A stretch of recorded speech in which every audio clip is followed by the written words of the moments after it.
선생님들이 제안이 하나 들어왔습니다. 아까 좀 전에 설명한 모세 출애굽기 14장에 있는 내용에 수동태, 능동태의 주체가 누구냐고 하는 질문을 하셨는데 그 좋은 질문 같아요. 쉽게 설명하자고 하면 이스라엘 백성들에게 하나님께서 모세를 통해서 말씀하기를 너희들은 지금 뭐라고요? 가만히 있어라.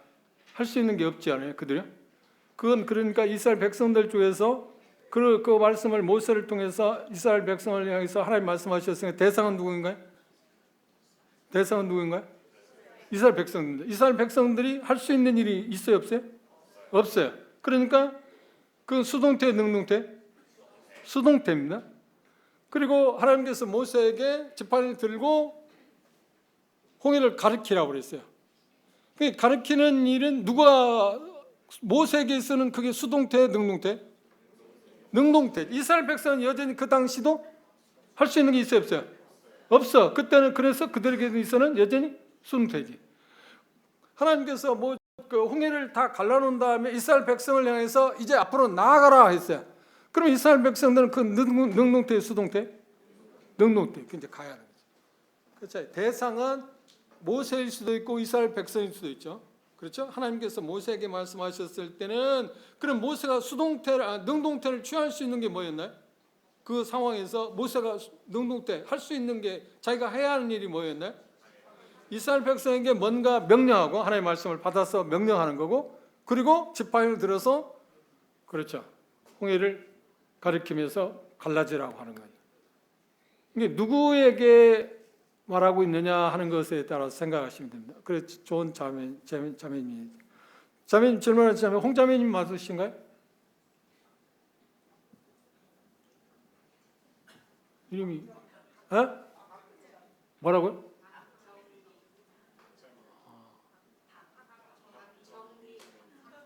한번 일어서 보실래요? 근데 아니 그쪽에 앉아 계시는 분들은 반칙인데 그냥 합시다. 뭐 원하는 데 어떻게 하겠습니까? 자기도 하고 싶어 하는 데한테 말말이지. 거기까지.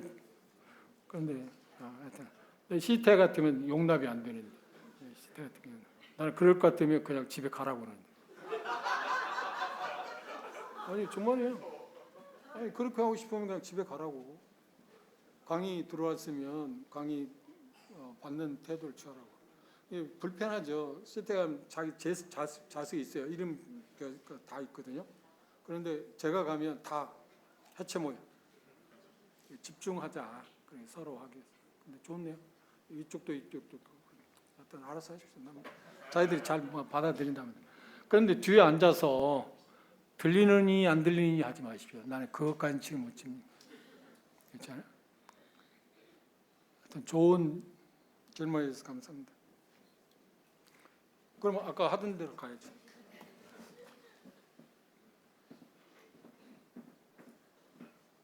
문맥이라면 이 청년의 정욕에 대해서 이야기했을 때 14절부터 26절에 있는 말씀입니다.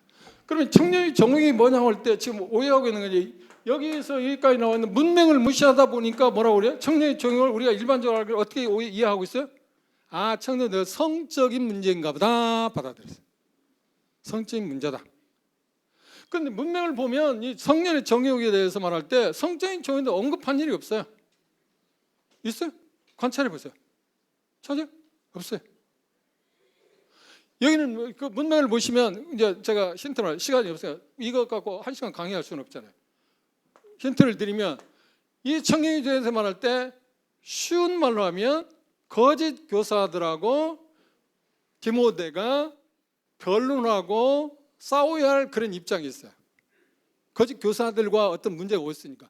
그래서 그 문제를 해결하기 위해서 우리가 본 것처럼 15절에서 어떻게 하라고요? 디모데에게 너는 하나님의 말씀을 옳게 분별해라. 그러면 옳게 분별했을 경우에 젊은이들이 특히 하나님의 말씀을 우리가 새롭게 어떤 걸 배우잖아요. 배웠을 때 그것에 대해서 반대 의사를 갖고 있는 사람 만날 수 있잖아요. 그게 아니라고 하는 사람도 있잖아요.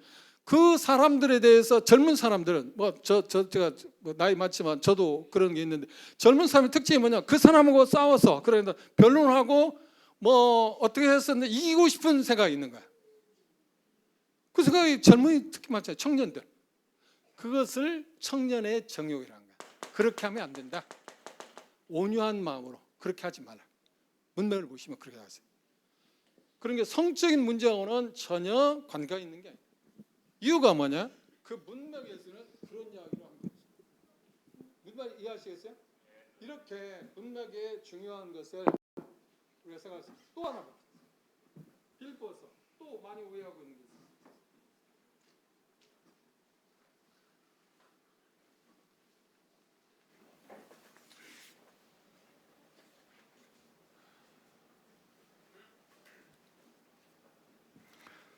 사장입니다.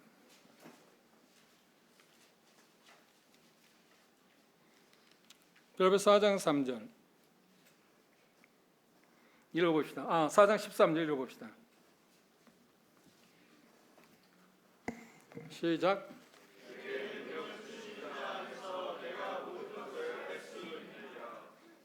이 말씀을 우리는 어떻게 받아들이는 거예요? 하나님이 능력 주시면 모든 걸 할 수 있다 생각하지 않나요? 언뜻 보면 그렇게 나와 있지 않나요? 그런데 문맥을 자세히 보시면 그런 의미인가요? 문맥에서 지금 바울 사도가 말하고자 하는 건 뭔가요?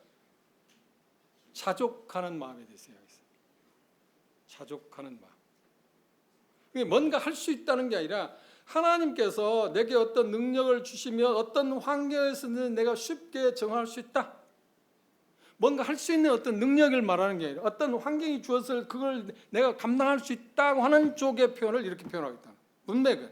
그러니까 우리가 문맥을 무시하다 보니까 엄청 생각보다 다른 생활을 했대요. 그리고 어제 저녁에 어떤 형제님이 젊은 형제님이 다른 어떤 번역본을 이야기했습니다. 그래서 다른 번역본과 함께 보는 건 정말 좋습니다. 그래서 거기에는 우리말 성경에는 뭐라고 하냐면 이렇게 나왔어요.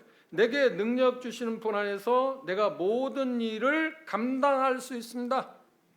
전혀 다른 의미죠. 그렇죠? 뭔가 할 수 있다는 능력이 아니라 뭔가 주어진 환경에서 내가 감당할 수 있다는 거예요. 그걸 뭐래요? 자족한다. 가난한 데 처하고 부한 데 처할 수 있다. 하나님 말씀하신 말씀을 황통하게. 그리고 지금 아까 끝나고 나서 어떤 자매님이 보고 법원에 제가 상담 이야기를 잠시 이야기했는데, 그런데 이 본문에서 말한 게 그건데 그것과 달리 그걸 우리가 적용하려고 그래요. 그래 어떤 시험 볼 때 공부해서 하나님 능력 주시면 내가 할 수 있다. 엉뚱한 것 같다. 그리고 어디 근거에서 하냐면 하나님 말씀하셨잖아요. 빌립보서 입장 있잖아요. 사장 수단 말씀하셨잖아요. 내가 능력 좀 모든 걸 할 수 있다고 그랬잖아요. 근데 왜 내가 못 합니까? 하나님 앞에 왜 능력이 안 되죠? 왜 문제겠죠? 본문에 말씀한 거예요. 뭔가 감당할 수 있는 능력을 주신다. 능력을 주셨기 때문에 감당할 수 있다는 거예요. 그러니까 적용은 무엇입니까? 적용은 뭔가요?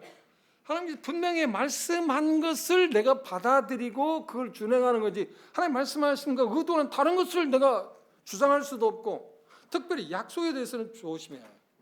하나님 약속한 것, 본문에서 말하고 있는 것, 이게 정말 필요해요. 또 이야기할까요? 또 합시다. 또 가장 오해 많이 하는 것 가운데 최근에 제가 그거 보고 깜짝 놀랐습니다. 자주 듣는 장 마태복음 18장 가봅시다. 20절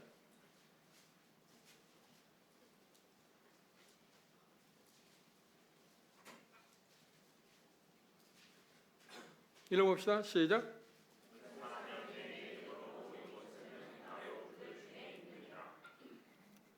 최근에 어떤 분이 문자를 나한테 직접 않고 다른 형제님이 문자 준 것을 그 형제님이 이런 문자가 왔다고 저에게 문자를 보내겠어요. 그 문자 내용이 뭐냐면, 자, 이번에 어떤 문제가 있으니까 이번 주일은 교회 가지 마시고 가정에서 모여서 예배를 드립시다. 일종의 선동하는 얘기죠. 그래서 한번 생각해보세요. 그 이유가 뭐냐? 그 주사 사이 모인 것에 주님과 함께 계신다. 이거 우리 정말 많이 오해하고 있는 본문입니다. 그러면 이 말씀에 대해서 우리가 잘 할 때, 평인이 생각할 때 그 틀린 말 아니에요. 두세 사람이 모인 것에 주님이 함께 하신다는 것이 틀린가 안 틀린가? 맞는 말이에요. 틀린 건 아니야. 그런데 이 본문에서 말하는 말은 그런 의미일까요? 그러면 보십시오. 두 사람이 모이는 곳에 우리가 따로 모여서 얼마든지 예배할 수 있다고 하면 뭐든 이렇게 함께 모입니까? 두세 사람은 가족이 얼마 있잖아요. 두세 사람. 우리 가족은 두 사람인데 최소한 우리 가족도 두 사람이거든요. 모이지 뭐더러 그래. 예? 교통비까지 들고 할 수 있다면. 중요한 거는 예배한다? 예배가 뭔데? 예배에 빠지는 우리가 빠뜨릴 수 없는 게 뭐냐면 예배의 가장 중요한 건 첫날, 주의 첫날 모이는 겁니다. 그렇죠? 사도행전 20장 그 시작했습니다. 그 명령한 일 아니에요. 주의 첫날 모이라고 명령한 거예요. 주님의 부활하신 날을 기념하기 위해서 사도행전 20장에 첫 사례가 있어요. 예루살렘 교회는 언제 모였나요? 매일 모였어요. 매일 모이다 문제가 온 거야. 그러다 보니까 시간이 흐름에 따라서 주의 매주 첫날, 고린도 16장에도 이야기했어요. 매주 첫날 하면 항상 우리가 생각할 예배하는 날이다. 그렇게 되어 있습니다. 매주 첫날, 그렇죠? 그때 모입니다. 그런데 그 시간을 바꾼다고 해서 문제될 것 같지는 않습니다. 그런데 어떤 사람은 어때요? 그러면 그때 당시 여기는 밤에 모였으니까 우리도 밤에 모여야 하는가? 그거 갖고 시비하지 말자고요.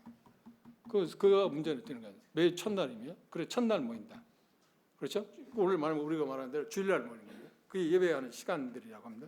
그게 어느 시간이냐 하는 것은 그 모임에 따라서 달라질 수 있습니다.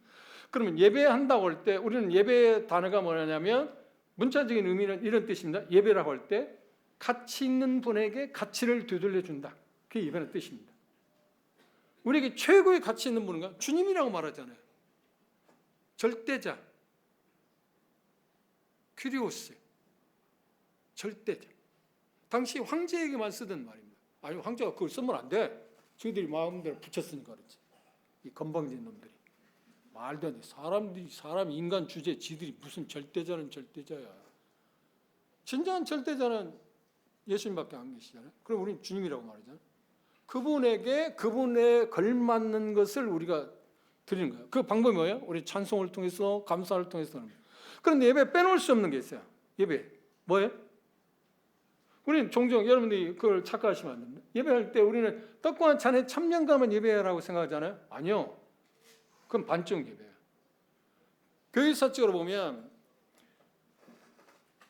예배는 사도행전 2장 보면 떡과 잔에 떡에 참여하기 위해서 바울 사도가 예루살렘에 가야 하는데 오순절에 급히 가기 위해서 가야 할 입장인데도 불구하고 7일간 6일간 멈췄던 이유는 뭐예요? 가는 동안에 교회가 모임이 없어.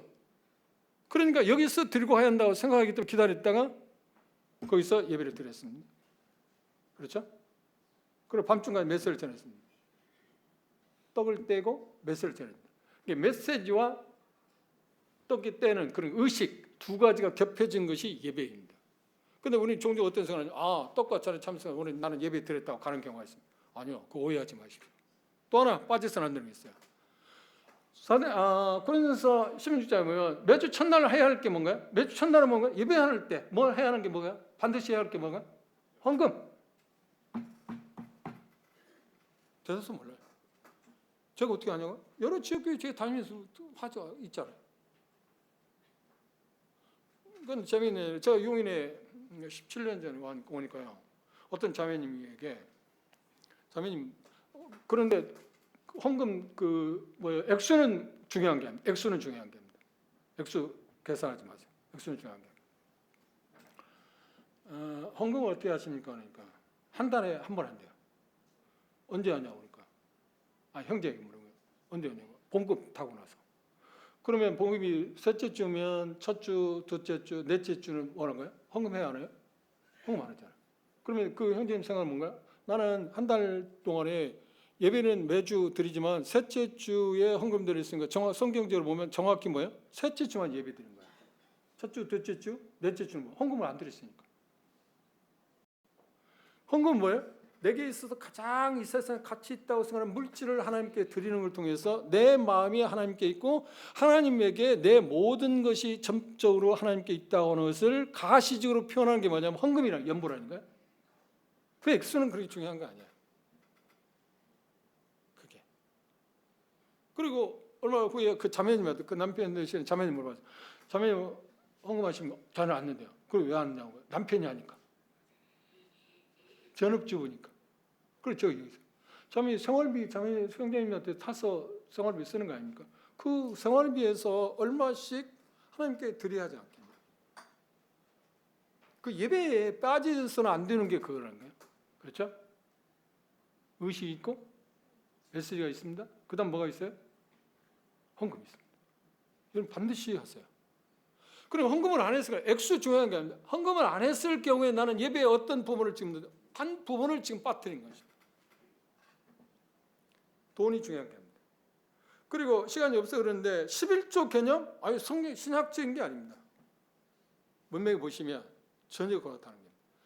그게 가능하다고 하면 왜 바울사도는 많은 시간을 들여서 많은 지문을 허락해서 할애해서 고린도서 8장 9절을 헌금에 대해서 썼을까요? 11조의 개념이 있다고 하면? 아니야. 그리고 11조에 대해서 예수님 말씀 신학교에 11조 하는 분들에 대해서 물어보면 뭐라고 되냐면 마태복음 23장에 이것도 11조에 대해서 하고 이것도 버리지 말고 저것도 하라. 그것을 갖고 이야기해요. 그럼 그 문맥에 보면 11조에 대해서 말하고 있는 게 아니에요. 정확합니다. 여전히 문맥에 대한 문제입니다. 시간 문제 때문에 그게 지금 이야기할 수는 없는 거 아닙니까?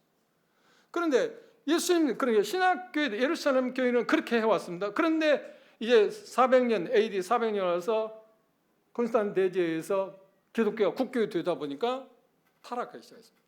그리고 중세 캐톨릭이 득세하게 되고 그렇죠?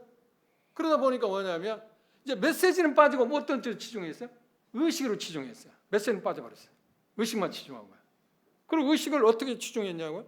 뭐 떡이 진짜 예수님의 몸이다. 잔이 예수님의 진짜 피다. 그리고 화채술을 주장해서. 그걸 할 때 그걸 생각하면 그게 믿는 사람은 얼마나 대단한 겁니까? 그렇죠? 그리고 그들은 그 말씀할 때 요한복음에서 이 피를 먹고 마신 자는 영생이 있다고.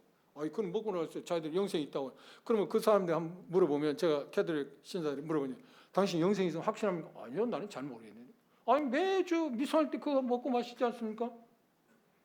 그럼 자기들은 그렇게 하면서도 자기들의 영생 확신을 못 갖는 거예요. 그게 크고 허구성이죠.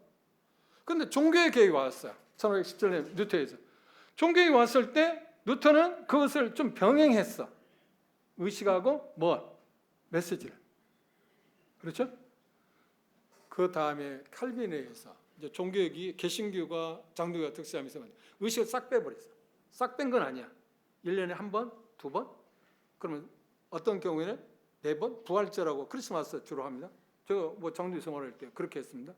그리고 어떤 우리 주변에 어떤 교회들은 한 달에 한 번 한다든지 뭐 침례교에서 뭐 그런 경우도 있습니다. 그렇죠? 그런데 왜 우리는 매주 합니까? 왜 우리는 매주 합니까? 자주 하라고 하는 말씀 가운데 고린도후서 11장에 자주 해야 한다는 말씀 가운데 자주가 언제냐는 거야. 나를 기억하라 할 때 자주. 그게 언제냐는 거야. 그것에 우리는 힌트를 얻을 수 있는 건 고린도서 15장이에요. 같은 고린도전서니까 지금 같은 성도들이 이야기하고 있는 거죠. 매주 첫날이라는 것을 보고 그리고 사도행 20장에 안식일 매주 첫날에 바울 사도가 그곳에서 예배를 드린 것을 통해서 그것을 종합해서 우리는 안식일 첫날 보잖아요. 그렇죠? 이런 것들을 우리가 생각해 봐야 합니다. 근데 이런 것들에 대해서 우리가 문맥을 무시하다 보니까 자유주의 생각하는 겁니다. 그럼 여기 보십시오. 주의 이름으로 두세 사람이 모인 것을 할 때 문맥은 지금 뭘 말하고 있어요? 지금 우리가 어떤 모이는 문제에 대해서 이야기하고 있어요. 지금 문맥은 뭘 이야기하다 이야기를 하고 있어요? 지금 연결은 뭐예요? 징계 문제에 대해서 이야기하고 있어요. 모이는 문제에 대한 이야기가 아니라니까. 그런데 이걸 어디다 끌어왔어요? 내가 말하고 싶은 대로 모이는 문제에 대해서 했어요. 우리 두 사람 모이면 되니까 그곳에서 주님과 함께 틀림없이 모이는데 주님과 함께 하세요. 그건 그렇지 않다는 건 아니야. 그런데 이 문맥에서는 두세 사람이 따로 모여서 주 예수님을 이름으로 모이냐 안 모이냐 그 문제를 이야기하는 게 아니고 징계 문제에 대해서 이야기하면서 이 문제를 이야기했거든요. 그러면 정확한 해석은 어떻게 하는가? 관찰은 그렇잖아요. 그럼 정확한 해석은 뭐야? 징계할 때 증인들이 두세 명이 있었잖아요. 그들에 의해서 징계가 이루어지면 주님도 어때요? 땅에서 매면 풀어지고 또 땅에서 매면 나도 매일 것이고 땅에서 풀면 나도 풀어준다. 그러면서 그 이야기를 하고 있어요. 그러면 뭔 말인가? 그들이 징계 절차, 학박 적법한 방법에서 징계를 할 때 증인이 두 사람일지라도 소수일지라도 하나님이 예수님이 어떻게 나도 간합하겠다. 그걸 인정하겠다. 징계에 대한 말씀에서 두세 사람이 모인 것에 내가 함께 하겠다는 얘기지 우리가 그냥 따로 어떤 두세 사람이 모인다고 하는 말을 얘기하는 겁니다. 그렇다고 해서 오해하지는 마시죠. 우리가 두세 사람 모여서 합심해서 기도하면 주님께서 응답하지 않는다는 말입니까? 할 수 있는 거예요. 근데 그런 거, 그 말은 무슨 말이냐면 우리가 거기서 조심해야 할 게 있어요. 내가 말하고 싶은 거, 내가 주장하고 싶은 걸 성경에서 끌어다가 붙이면 안 돼요. 이게 우리의 관리가 되어버렸어요. 그런 권한이, 그런 특권이 그 누구에도 주어지지 않았어요. 우리에게 준 특권 있다면 뭔가 하나님께서 말씀하신 것을 정확하게 관찰하고 그것을 정확하게 해석해서 그것을 우리가 준행하는 것입니다. 그렇죠?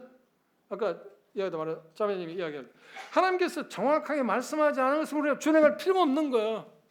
그건 정확한 해석이 아니니까. 영예를 했는데 그걸 우리가 받아들일 이유가 없어요? 받아들일 이유가 없지. 하나님께서 그런 말씀하지 않았는데 왜 그걸 받아들여? 우리가 순종하고 받아들여야 할 상황이 있을 때는 어떤 거냐면 조건이 딱 하나 있어요. 뭐냐면 본문에서 확실히 말하고 있는 것일 경우에, 그죠? 영예 아닙니다. 영예는 뭐라고 그러냐? 풍요에서는 뭐라고 그러냐? 본문에서 말하고 있는 것보다는 다른 어떤 깊은 의미가 있겠지 해서 그것들을 끌어서 어떤 것을 설명하는 겁니다. 아니요. 그런데 영예하고 영적인 깨달음을 우리는 종종 말하잖아요. 영적인 것, 영적이란 말이 무슨 말입니까? 영적이다는 말입니다. 고린도전서에서 3장에서 영적이다는 말을 신령하다는 말을 썼어요. 동의합니다. 영적이다. 영적이다는 말을 우리 오해하고 있어요. 영적이다는 말은 뭐예요? 문자적으로 말하면 영적이다는 말은 무슨 말인가요? 물질 세계와 다른 어떤 세계를 말할 때 영적인 거라고 그래요. 이해하셨나요? 그러면 영적인 깨달음이 있다고 할 때 우리가 오해하고 있는 게 뭐냐면 그동안 그게 우리 제 신앙 가운데도 그렇고 우리가 한 가지 고쳐야 할 게 뭐냐? 선이해라는 게 있어. 선이해. 선이해가 뭐야? 내가 이미 알고 있는 거 있어. 들은 거 있어. 그래 그것이 이것이다 하고 생각하고 있어. 그런데 지금 공부하면서 여러분 그러니까 내가 알고 있는 거 이것인데 그 선이해가 지금 이걸 새로운 걸 받아들여 차단이 어려운 거야. 그런데 그 자매님도 이야기했지만 제 경험을 하나 이야기할까요? 제 장로교 생활을 오래 했습니다. 19살 때까지. 근데 복음을 듣고 나서 구원을 받고 나서 제가 선교회에 왔어요. 남사정 교목할 때. 그런데 선교사가 선교회 국외국에서 온 선교사가 있었는데 미국에서 어떤 정말 참 좋은 잘 가르치는 노신사분인 형제님이 계셨습니다. 선교사에서. 그 형제님이 메시지를 전할 때 뭐라고 하냐면 마태복음 24 이번에 그 배울 수 나올지 모릅니다. 다뤄야 할 것 같기도 한데 뭐 조사한 거 11번 보니까 그게 있는 것 같긴 한데 있어요? 없어요? 없어요? 다행히 없어요? 그런데 열천년은 있더라고요. 열천이 있으니까 배경 보면 어쩔 수 없이 24장을 다뤄야 하니까 봐야겠죠. 그런데 그 형제이 뭐라고 하냐면 마태복음 24장에 두 애인이 맷돌로 갖고 있다 하나는 데려감을 당하고 하나는 남겨졌다. 그러면서 나는 장로에서 오랫동안 계속 배운 게 뭐냐면 예수님 재림과 관련해서 데려감을 당하는 사람이 좋다고 생각했어요. 남아있으면 그 저주받은 사람이라고 생각했어요. 그렇게 배웠어. 구원 받고 나서 그게 내게 지금 선이에요. 네. 이게 옳다고 생각해요. 그런데 그 선교사, 선교사가 뭐라고 하냐. 아니, 데려감을 당하면 안 된대. 이거 청천벽력다. 그때 그랬어요. 저 양반이 뭐 지금 어떻게 뭐가 좀 어떻게 뭐 잘못 먹었나? 왜 저렇게 헛소리하지? 네, 지금 생각했어요. 왜? 내가 갖고 있는 선이해 때문에. 그건 도대체 받아들일 수 없는 거야. 그런데 계속 시간이 흘렀어요. 갈등이 있었어요. 그런데 성경을 보면서도 이해가 안 되는 거예요. 그런데 우리 번역 성경을 뭐라고 하냐면 한번 볼까요? 마태복음 24장 봅시다.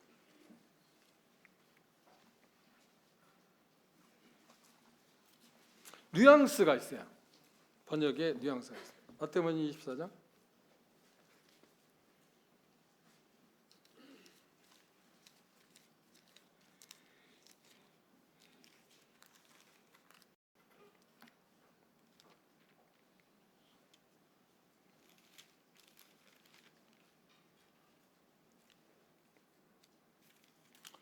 자, 40절 읽어봅시다.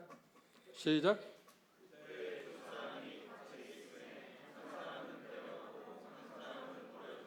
그렇지. 여기 남은 사람이 버려둠을 당했다는 말이 뉘앙스가 어때요? 좋은 것 같아요? 나쁜 것 같아요? 나쁜 것 같아요. 그런데 이 말이 정확히 말하면 한 사람은 남겨졌다고 표현해야 맞는 거예요. 정확하게. 남겨졌다는 말을 하면 뉘앙스가 어때요? 나쁜 것 같아요? 부정적인 것 같아요? 긍정적인 것 같아요? 남겨졌다고 할 때. 한 사람은 데려감을 당하고 한 사람은 남겨졌다고 하는 거하고 한 사람은 데려감을 당하고 한 사람은 버려졌다고 할 때. 버려졌다고 할 때 부정적이잖아요. 뉘앙스. 그렇게 생각하는 거예요. 근데 신앙은 지생활이 지나면서 거의 제가 3년 동안 이 부분에 대해서 대단히 고심해요. 그런데 딱 해결한 게 뭐냐면 성경 해석하는데 특히 종말론에 대해서 생각할 때 때가 언제냐? 이 말씀을 할 때가 언제냐? 그러면 뭐 다루겠지만 여기 나왔으니까 마태복음 25장 1절 봅시다. 열천인 비유. 뭐 열천인 비유에 대해서 이번에 배우고 싶다고 하더라고요. 손 들어서 자수할래요? 마태복음 25장 이번에 배우고 싶다고 하는 분은 손 들어서 자수합시다. 나 명단 갖고 있는 저기 한 번밖에 없네. 왜 그래? 많이 있다고 들었는데 1번이 그건데 또 있네. 그런데 이 벌써 마태복음 20장 1절 읽어봅시다. 시작.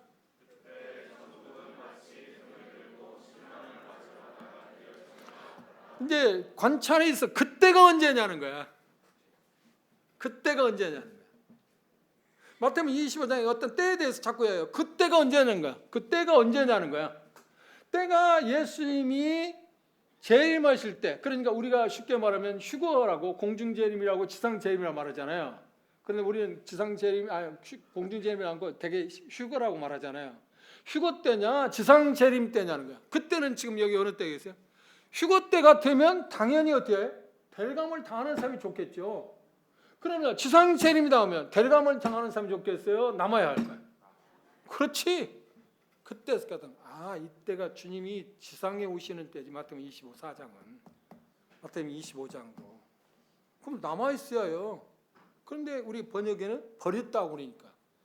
버린 건 좋은 걸 버리는 거 아니잖아요. 쓰레기를 버리지. 알고 버린 거 봤어요? 그래서 그 뉘앙스 때문에. 그 선례 때문에 제가 3년 고생했다니까. 그런데 그 부분에서 명쾌하게 성경으로 해석한다는 말이 무슨 말이에요? 어려운 말로 성경 유비라고 해요. 유비. 성경의 어떤 말씀을 다른 말씀으로 비교해서 설명. 이 말씀을 누가 보면 이렇게 설명하고 있어요. 누가 보면 보십시오. 17장.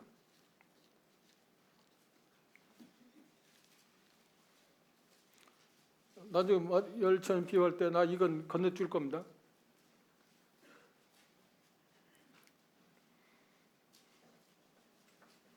같은 이야기를 하고 있습니다. 자, 34절부터 보십시다. 34절부터 읽어봅시다. 시작.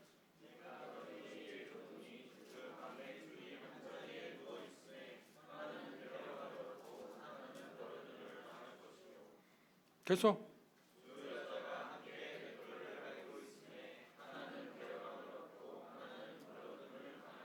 여러분 성경도 그리고 그 다음에 없다고 써있는데 나눠져 보면 두 사람이 밭에 있으면 하나는 뭐야?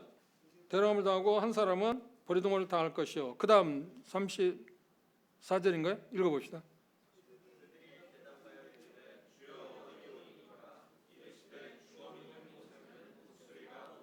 여기 보면 개정판에는 뭐라고 써있다고요? 30절. 30 몇 절? 5절? 36절. 시작. 아니 37절인가요? 37절. 처음 뭐라고 했어요? 시작. 그들이 누구냐면. 근데 개역 성경에는 뭐냐면 개정이 아니고 저희가 대답할. 저희는 누구예요? 제자들이 질문했어요.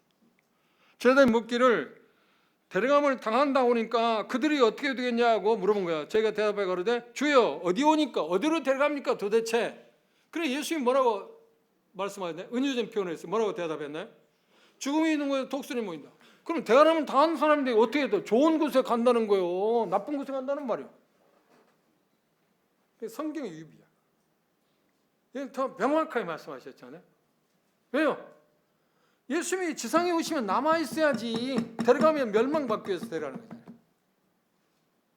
이렇게 성경의 문맥을 무시하거나, 그리고 지금 방금 얘기했잖아요. 저희가 저희가 지금 누가 물었어요? 그들이 아니고 저희가라니까요. 제가 물어봤어요. 데려가면 다 한다고 그러니까 한 사람은 남고 한 사람 데려가면 돼요. 데려가는 사람들 어디로 갑니까 도대체? 그걸 물어본 거예요. 그러니까 뭐라고 했어요? 죽음 있는 곳에 독수리들이 모입니다. 그때 시기, 그렇죠? 시기가 대단히 중요한 겁니다. 마태복음 24장, 25장을 해석할 때 가장 중요한 게 어느 시기냐, 어느 때 이야기냐 하는 거예요. 정확히 말하면 마태복음 24장, 25장은 휴거된 우리들에게서는 정확히 말하면 적용의 대상은 아니에요. 무슨 말이죠? 교훈의 대상이. 적용과 교훈은 뭐예요? 적용은 내가 직접 어떤 것을 능동적으로 뭔가 해야 할 입장이지만 교훈은 우리 말에 그런 말 있잖아요. 뭐 기둥을 치니까 뭐가 흔들려? 그런 말 못 들었습니까? 그 참나. 국어 시간에 다 졸았나요? 저는 뭐 나만 국어 시간에 그 시간에 배웠나? 기둥을 치면 뭐가 흔들려? 이 기둥을 치면 이걸 가로질르고 있는 뭣도 흔들리잖아요. 들보도. 그렇죠? 같이 울린다. 얘만 끝나는 게 아니라 같이 연결된 거. 들보가 뭔지 모릅니까?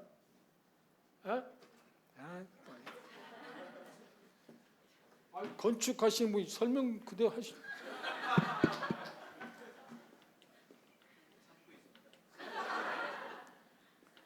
자, 이 기둥 얘가 뭐야?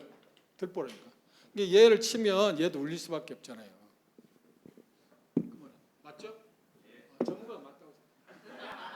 같은 신사야.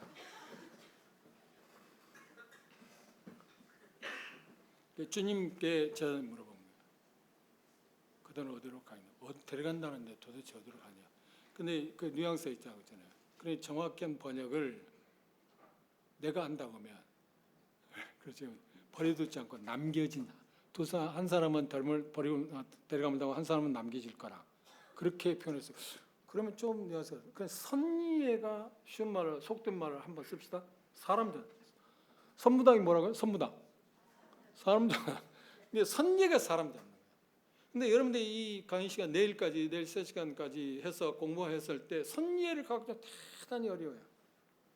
바꾸기가. 선의를 바꾸기 위해서는 도전을 받는 것 같아요. 도전을 받는 것 같아요. 아까 잠시 쉬는 시간에 어떤 별명이 제가 지어준 별명이 유자차 자매거든요. 유자차 자매. 유자차 자매 설명을 해요? 그건 나도 한 가지 비밀을 갖고 있어야지. 이야기하면서 도전받은 게 뭐냐고 뭐 그렇게 제가 물어봤는데 도전을 받은 게 그런데 그 자매님 그렇게 표현했어요. 유자차 자매님이 얘기합니다. 성경을 다시 봐야겠다. 성경을 지금 몇 시간 공부했는데 성경을 내가 다시 봐야겠다. 그 말은 뭐예요? 성경을 내가 잘못 봤네. 성경 읽기는 읽었어요. 그런데 성경 읽는 것 다음에 중요한 건 뭐라고요? 성경을 어떻게 볼 것이냐죠. 그걸 지금 우리는 지금 공부하고 있잖아요. 지금 제주에서 이걸 시청하고 계시는 문복정님 계십니다. 문복정님이 우리 딸하고 준석이 형제가 미국 몽골에서 아이고 지금 결혼해서 가장이 됐다는 게 가만 대단해요. 내가 보기에 그때 이제 몽골에서 시련을 많이 겪었어요. 제가 몽골 가니까 시련을 많이 겪었어요. 저렇게 번듯한 아들을. 그리고 내가 쟤에 대해서 매력을 느낀 게 그거라니까요. 그리고 왔잖아요. 오자마자 시타의 아버지가 보내서 시타에 갔는데 첫 번째 강의하고 나하고 딱 마주친 거야. 비유해서 그렇죠? 5월 며칠 그때. 그러니 그때가 우리 딸이 영적으로 거듭난 지 2년 됐을 때. 그때 생일이 된 거예요. 그래서 생일 잔치도 하고 그럴 때. 그때 문복장님이 그때 그 이기였기 때문에 사기 때부터 제가 가르쳤다고 그래요. 이기 때문에 이 혜택을 못 받기 때문에 청강으로 왔어요. 청강으로 다 끝나고 나서 공부하고 나서 그렇게 말씀하시더라고요. 내가 성경을 다시 봐야겠습니다. 그런데 문복장제만 아니고 그 이후 그 전에도 계속 일꾼들이 이 강의를 듣고 나서 내가 성경을 다시 봐야겠습니다. 또 하나의 설례를 이야기하면 지금 이 교재를 만들 때 어디에서 만드냐 처음에는 기자에서 광범위해요. 범위가 많아요. 근데 이걸 좁혀서 만들었는데 서울 경기 제가 가지고 있는 뭐라고 써있냐 서울 인천 경기 사역자 모임 여기 써있네. 2009년 5월 20일. 그러니까 알아. 이거 지어서 몰라. 그때 수원 그 중북교회에서 했을 때 일꾼들이 다 왔습니다. 근데 이 강의를 했습니다. 그런데 어떤 선교사 18년 동안인가 외국에 선교사 했던 님이 들어와서 지금 한국에 계시는데 그 형제님이 이 강의를 듣고 나서 1시간씩 끝나면 6시간 했는데 1시간 끝나면 이제 그렇게 둘레를 앉아서 수행하는데 컵타임 있잖아요. 타임 마시고 그러는데 여러 형제님 오셨는데 3시간인가 끝났는데 저보고 좀 오라고 그래요. 그럼 저 오라고 하면 뭐 때문에 오라고 하겠습니까? 뭐 때문에 오라고 하겠어요? 은성이 이제 생각할 때 불렀으면 뭐 때문에 오라고 했을 것 같아요.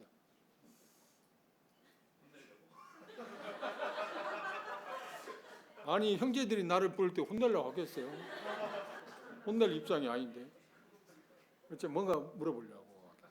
그런데 그 수많은 많은 한 10여 명이 둘러앉았어요. 그런데 그 형제님이 그러더라고요. 내가 다시 그 선교지에 가서 내가 가르친 말씀이 잘못되었다고 이야기하고 회개하고 내가 다시 가르쳐야 할 거다. 내 비유를 너무 잘못 가르쳤다. 이거 뭐예요? 자기 나름대로 선이해를 갖고 있는. 그런데 4시간, 6시간인데 4시간 끝나고 나서 그랬군요. 4시간 동안 계속 자기가 갖고 있는 선이하고 싸웠답니다. 억울하잖아요. 내가 생각해도 억울해. 나도 3년 동안 억울하잖아. 이거 지금 배우고 들림 받은 게 좋다고 그러는데 왜 그걸 내가 꺾이지 않는 마음이 요즘 유행이다며. 나도 꺾이고 싶지 않은데. 그 진리에 대해서 나도 뭔가 안다고 생각하는데 그걸 어떻게 꺾어요? 근데 그 형님도 꺾고 싶지 않은 거야. 계속 그러다 버티다 못해갖고 4시간 듣고 나서 이건 아니다. 내가 성경을 잘못하다. 그래 잘못 가르쳤다. 그래 여러 형제들이 있는데 그렇게 봐야 돼. 그 자리에 여러 형제들이 있었어요. 나 혼자 1대1로 한 게 아니고. 그때 제가 그 형님에게 격려했어요. 그거 중요한 겁니다. 형님이 악의적으로 그렇게 하지 않았지 않습니까? 이게 옳다고 생각해서 한 거 아닙니까? 근데 하나님께서 그거 묻겠습니까? 앞으로 이게 성경에 하나님께서 이렇게 말씀하셨는데도 불구하고 그렇게 하면 이제 문제가 됩니다. 그러나 이제까지는 이게 옳다고 생각하고 잘못 배웠다 어떻든 이게 옳다고 생각해서 한 거니까 그건 문제가 되지 않습니다. 그렇죠? 그걸 위로해드리고 그렇게 말했어요. 현님이 결단한 것처럼 가셔서 선교지에 이제 또 갈 거라고 하더라고요. 가셔서 그렇게 하면 정말 좋을 겁니다. 그 하나님 앞에서 해야 할, 일꾼으로서 메신저로서 해야 할 그게 정말 신사자운 태도입니다. 그러는데 그를 하기 위해서는 아마 현재님 용기가 필요할 건데요. 그러니까 내가 하겠다고. 이 선의가 사람 잡는다는 거예요. 여러분들 가운데 틀림없이 지금 갈등이 있을 거예요. 근데 갈등하지 말라는 거예요. 갈등하세요. 계속 갈등하세요. 그리고 저는 그 갈등하는 형제님들 하나님이 이렇게 말씀하신다고 할 겁니다. 나하고 시비하지 마세요. 나는 여러분과 시비하면 내가 져요. 여기 있잖아요. 청량의 정욕을 뭐라고요? 이거 같은 이야기야. 청량의 정욕 피하라. 그냥 온유한 마음으로 하나님 말씀하신 것을 내가 할 일은 뭐예요? 여기 어렸잖아요. 하나님 말씀 옳게 진리 말씀 옳게 변변해서 그걸 그냥 전하는 게 가장 쉽고 적용하기 쉽도록 가르치는 게 내 삶이라고 그랬죠. 그걸 할 거예요. 언제까지? 주님이 안 오시면 내일 3시간까지. 그렇죠? 그리고 또 기회 있으면 또 와서 또 이야기할지도 모르고. 그리고 딱 하나. 이건 아니다 싶으면 하나님 앞에서 하나님 말씀에 지금 이야기 저건 아닌데 그건 나는 종종 이런 질문을 해요. 현님이 어떤 일종의 주장 그걸 할 때 할 수 있습니다. 단 성경에 하나님께 이렇게 말씀하셨는데 형님이 말씀한 게 문제가 있지 않습니까? 라고 말씀하십시오. 그렇게 하겠어요. 최근에 어떤 일이 있었는데 중재하는 있었는데 그때 어떤 형님이 저에게 문자를 보냈습니다. 그 당사자 가운데 형제님 문자를 보냈는데 데살로니가서 5장에 권계라는 말이 있습니다. 권계라는 말이 있습니다. 권계가 뭐냐면 일종의 징계의 그 형제님 말하기를 자기가 분별하기를 징계의 가장 낮은 수준의 것이다. 그런데 권계로 뭘 했냐면 나는 처음 들었어요. 권계 내용이 뭐냐면 두 형제가 그 지역 A라는 지역에서 함께할 수 없기 때문에 다른 지역으로 옮기면 좋겠다고 하는 것이 제안을 했어요. 그게 권계라는 거예요. 그래서 그런 권계도 있을까? 그러면 그 다른 지역으로 가면 어떻게 하란 말이에요? 어? 이 에란 지역교회에서 우리가 함께할 수 없으니까 그럼 함께할 수 없다는 말은 무슨 말이에요? 문제가 있다는 거잖아요. 문제를 다른 지역교회로 가란 말은 그 문제를 그럼 다른 지역까지 그럼 어떻게 하라는 거예요? 내가 해결하잖아요. 지금 내가 주님께서는 해결하고 어떤 문제를 보내든지 해야지, 회복시킨 다음에 보내든지 뭘 하든지 해야지, 이사가 왔든지 해야지. 그런데 문제는 놓고 그것을 다른 데로 떠넘기겠다? 그게 되겠습니까? 그리고 관계의 의미가 뭔가. 그래서 내가 이야기하는 게 동의할 수 없다. 그래서 생각보다 데살로니가전서 후설에 전서 5장에 있는 말씀을 하셨는데 데살로니가후서에 똑같은 단어를 뭐냐면 게으른 자들에 대해서 이야기해요. 그때 엄중한 말씀 뭐라고요? 그들 떠나라고 말해요. 징계 중에서 생각보다 중요한 거예요. 권계라는 말이. 이 본문을 그러니까 쉽게 말하면 지금 성경 유비 그렇죠. 똑같은 단어 똑같은 데살로니가 지역교회 5장에서 이야기한 걸 후서에서 3장에 똑같은 지역교회 똑같은 이야기를 지금 하고 있거든요.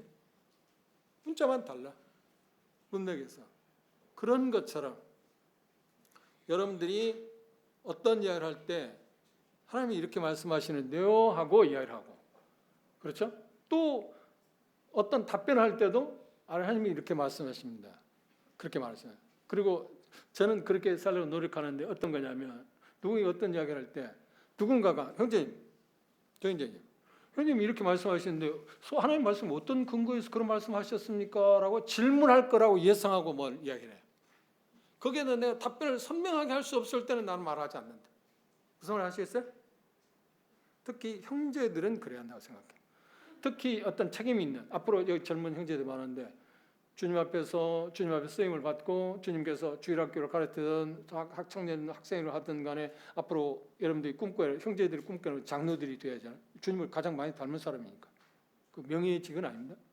그걸 목표로 하는 젊은 형제들은 그런 태도를 지금부터 개발하세요.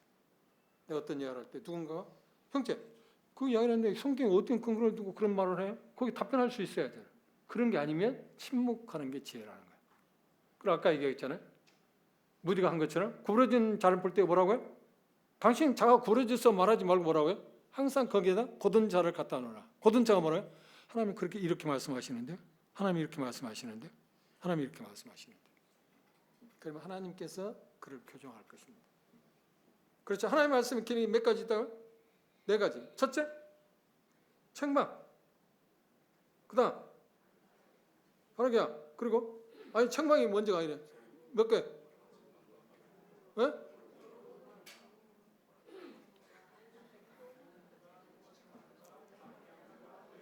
예. 신사 되신 분이 크게 이야기했어요. 그렇지. 박수. 교훈이 하나님 말씀. 그런데 구부러진 자를 볼 때 하나님 말씀이 이렇게 말씀하시냐면 그 다음 그게 그 당사자가 어떻게 되는 거예요? 책망이 되는 거예요. 책망이 되는 거예요. 그렇죠? 그래서 하나님 말씀을 통해서 그가 돌이킬 수 있어요. 우리를 변화시킬 수 있는 유일한 것이 있다면 하나님 주신 수단이 있다면 뭘 통해서 우리를 변화시켜요? 하나님 말씀이라니까요. 그래서 바울 사도는 밀레드에서 예루살렘 에베소 장로들 보고 고별 인사를 할 때 뭐라는지 마지막 보면 나는 주와 은혜의 말씀께 여러분을 의탁한다. 왜? 말씀이 그들을 변화시킬 수 있으니까. 말씀이 그들을 경성시킬 수 있으니까. 말씀이 외부에서 오는 이리들을 잠재울 수 있고 무찌를 수 있고 그들 안에서 자기를 좁게 하려고 하는 사람들이 없도록 차단할 수 있으니까. 왜 바울 사도는 디모데에게 진리의 말씀을 옳게 분별하라고 했을까요? 그것이 모든 것을 이길 수 있는 유일한 수단이니까. 우리가 하나님의 말씀을 배우는 목적이 뭔가요? 지금 이야기하고 있는 주제대로 말하자면 우리가 변화받기 위해서. 또 다른 점으로 교리적으로 말하면 악의 세력, 거짓된 교리, 잘못된 세력에 대해서 쐐기를 받기 위해서입니다. 하나님의 말씀밖에 없어요. 다른 그 어떤 것으로도 세력을 무찌를 수 없어요. 거짓 교리를 이길 수 있는 방법이 뭐예요? 정확한 하나님의 말씀밖에 없어요. 그 말씀이 역사하니까 우리가 믿읍시다. 말씀이 능력이 있다. 말씀이 능력이 있다. 왜? 말씀은 곧 하나님이시니까. 별개로 생각하지 마세요. 그럼 하나님을 사랑하면 뭘 사랑하는 거다고? 사모해야 한다고요? 그분의 말씀을 무시하면서 어떻게 그분을 사랑해요? 그분을 우리가 경외해요? 불가 분리가 아닌데 떼어놓을 수 있는 게 아니에요. 동전의 양면이에요. 그렇죠? 이걸 마음가운데 주시면 도움이 될 겁니다. 또 하나 히브리서 13장 8절 볼까요?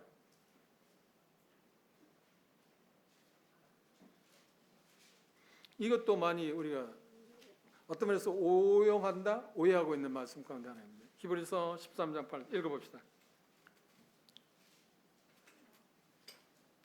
자, 있나요? 시작.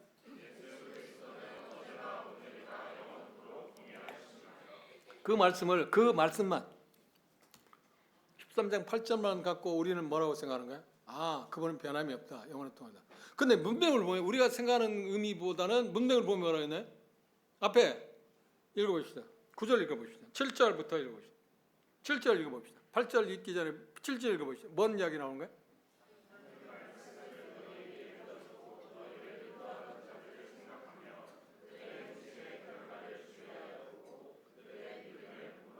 그 다음에 이 말씀 하셨거든요.